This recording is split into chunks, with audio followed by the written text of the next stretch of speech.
n'okusigala ewaka okwetaasa kuba nalaba juzi akafaananyi mu ddiiro lyo otegule bulungi oba mmeeza nva kulaba katambi ka pulezidenti nga naye agize eddiiro lye akuba push-ups kuba okuba push-ups twetaaga just ndooza fuuti nga 2 ku mmeka kuba ku 4. Abasinga babeera mu mizigo, abavubuka babeera abantu bana, kati banaategula bigundi ebitanda bakajjuze. Kati abantu badde bafunyemu ku mukisa, otherwise kyeyaligambye nti oba abantu abasinga abalamu batambulemu kyabaagala ku byalo byabwe oba kale mu compound ne tosobola kukolera teas mugundi mu sitting room.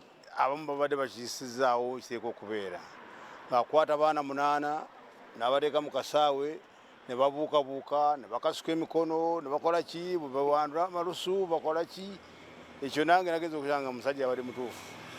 Ku ky'obulwadde nga bwe kiri eky'obulwadde twandibadde tukola ki tugumiikirize eyo mbeera ya ddwiro eriwo paka obulwadde bunaakola ki bwe bunaawona. Mu mawulire amalala waliwo bannansi b'eggwanga erya Eritrea 10